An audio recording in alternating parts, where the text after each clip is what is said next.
See, I need to see where to stop. Đây à? Đây rồi, đẹp quá nhỉ.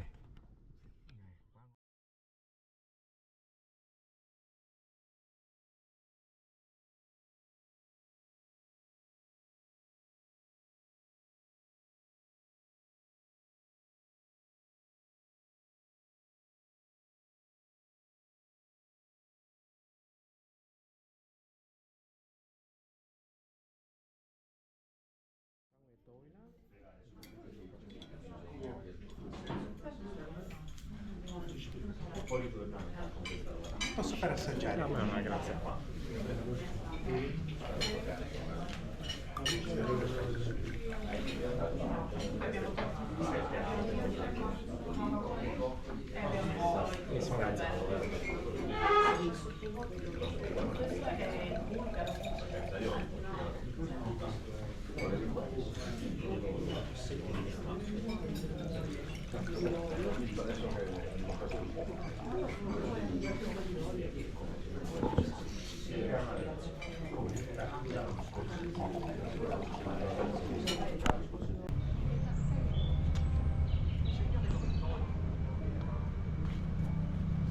Ngồi ghế.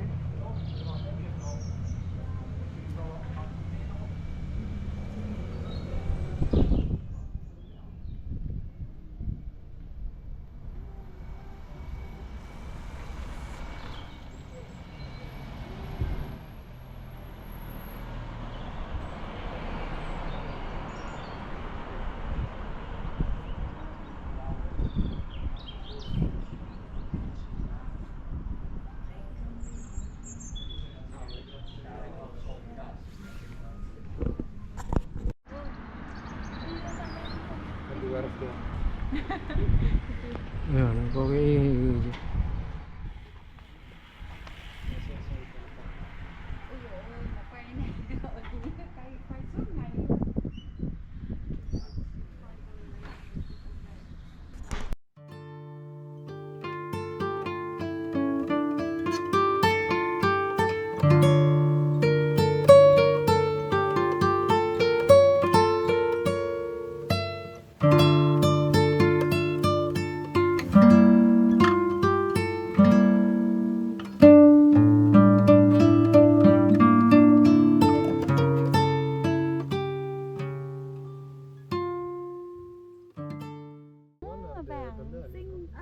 xinh đẹp. Cái đây là chính là hoa đất liền. Nó có xích về bàn Việt Nam này. Hoa bồ công anh đấy mẹ. Ủa thế à? Cái hoa này là làm trà. Is it after the before then they become white. Cái bông của anh này cái hoa bông bông đúng không? Thì cái này là trước khi cái đấy trở thành bông bông. before. As I said, that it's not a clear day.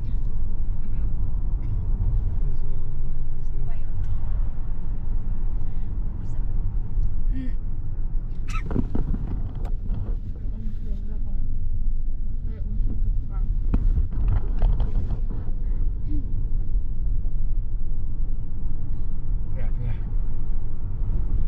Ở đây là phòng bệnh.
Mông Từ Nghi.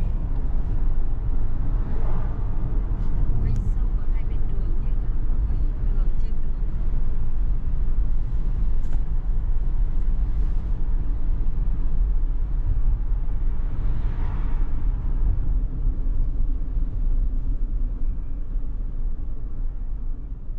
Bọn mình nói cái.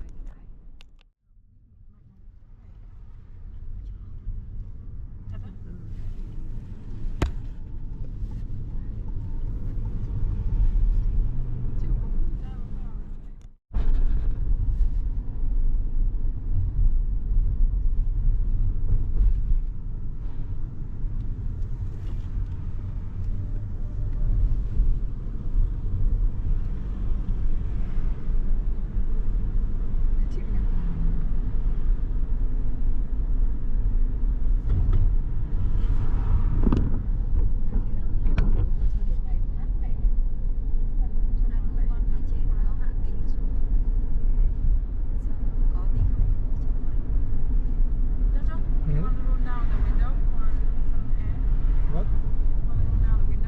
No, if you want, you want.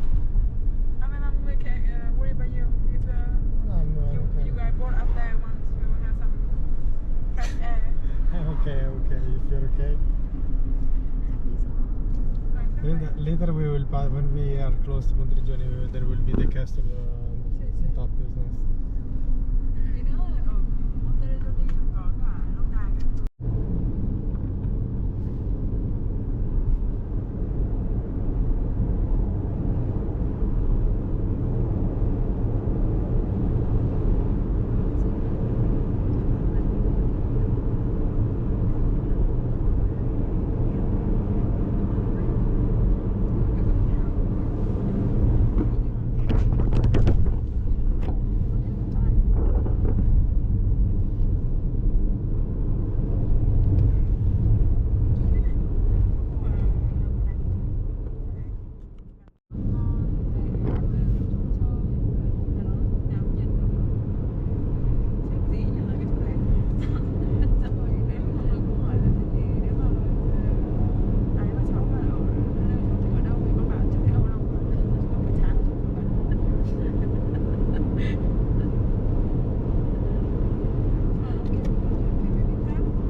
Let's go.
There were the people live here.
The view is in front of you.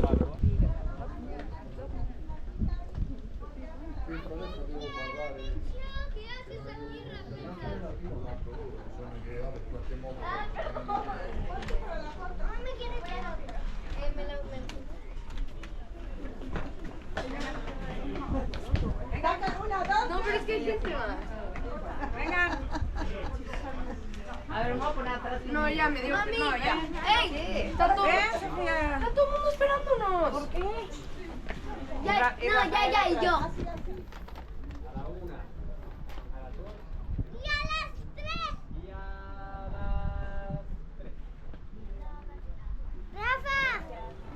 No, niña, ya. Ándale, vámonos.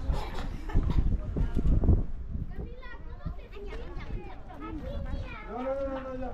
Vámonos. Passiamo dal parco.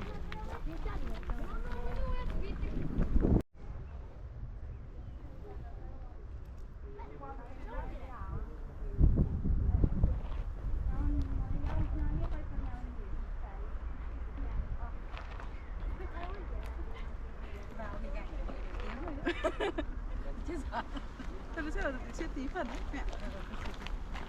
Có nhiều ăn thôi.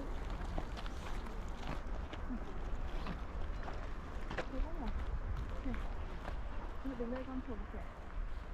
Nghe đừng quay mặt đây à. Bố mẹ có muốn đi lên cái hẹn hò cuối cùng như là đi lên cái tòa tháp ở trên này không? Anh không muốn đi lên tòa tháp không? Để nhìn cảnh từ trên dưới không? Thế đứng cái này, đứng cái này.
Cửa kính nên là bố thử quay ngoài.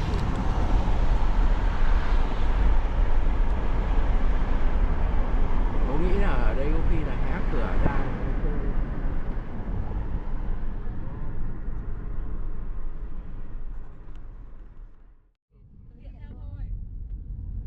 Nhưng mà mỗi lần mà có ý kiến phải họp hành mà giờ rất hẳn hoi chứ không phải đẩy như kiểu sếp rồi mình đẩy lên là đòi thay đổi một kiểu, không có cái cuộc họp gì cả ấy thì thôi. Làm kiểu vô bổ. Mỗi lần đòi thay một ý. Giữ quả đồi không lâu đài. Vâng.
quay để đỡ phải tắt đi tắt lại.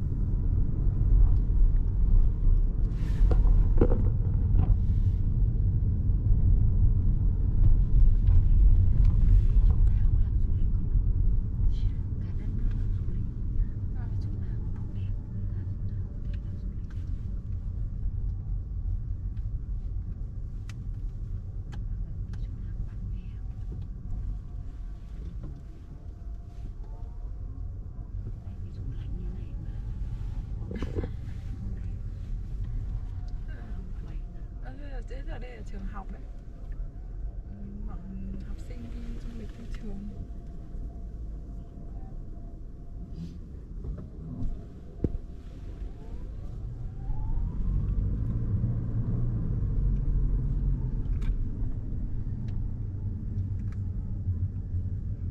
Đẹp nhỉ? Ui đẹp thế, bạn nhìn này. Thấy cái thị trấn này nó có cục kính đẹp lắm là đẹp. Phía sau này đẹp. Pháo đài ấy sao không đâu đẹp. Không, thị trấn lại như kiểu cái chỗ khởi dựng ra rồi ấy. Nhớ rồi lại là mỗi cái nữa, mỗi phần mình đi là một cái thị trấn. Looks so nice. Sì, and to get into the parking. Where parking? Get into. I thought is following the direction from the parking, but they want to find one that is comfortable.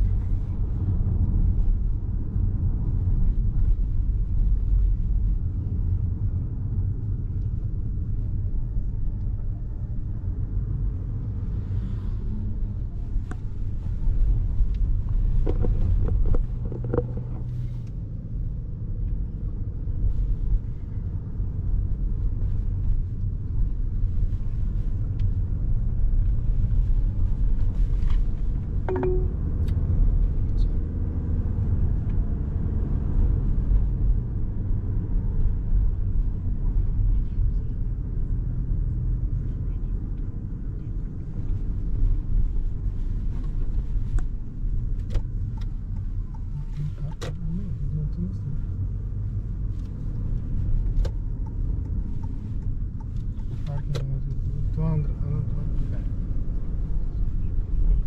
Đừng đỗ xe này, đang tìm bán đỗ xe đi.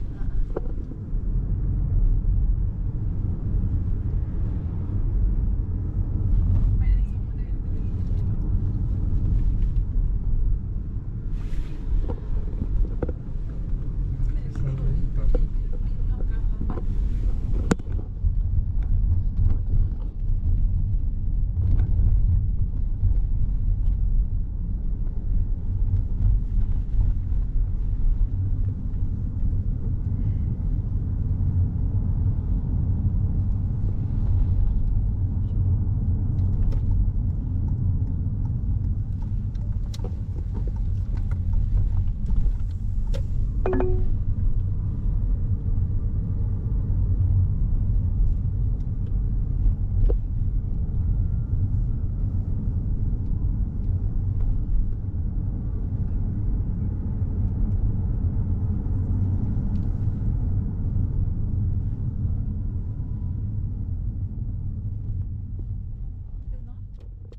quảng trường ấy.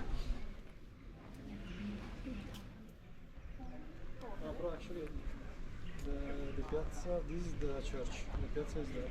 Is now. Ah, ok, sono a piazza. Is a piazza still, but this is the church.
Meridian.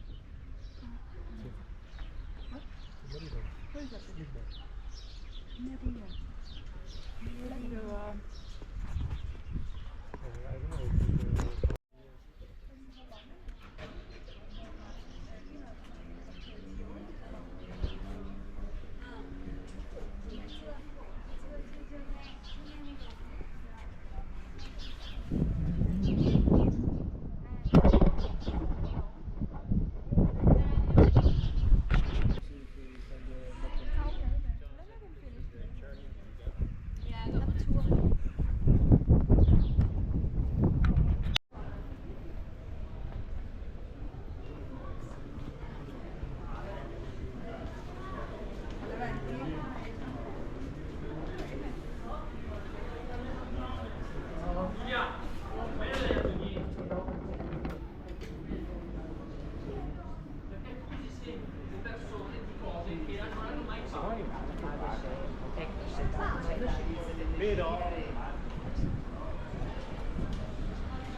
Dovevi condurre la mano.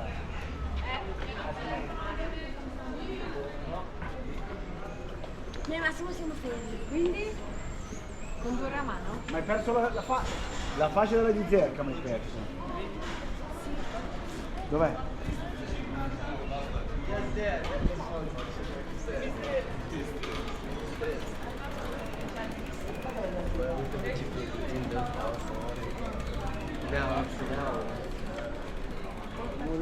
Porta San Mateo. La Porta San Mateo. Vale.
Quindi un po' per un mixtape e poi andare di aperitivo.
Mamma Maria chi è?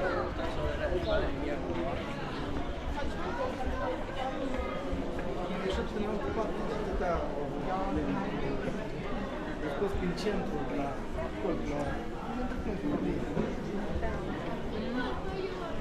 не так думаю. Просто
Ơi.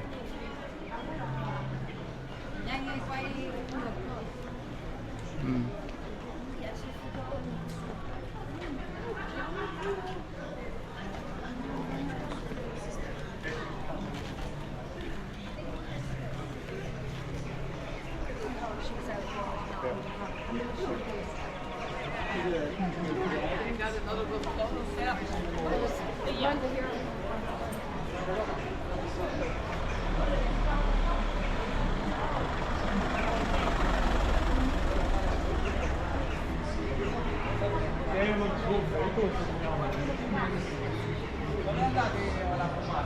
Bene, bene, sì. Però il discorso è questo.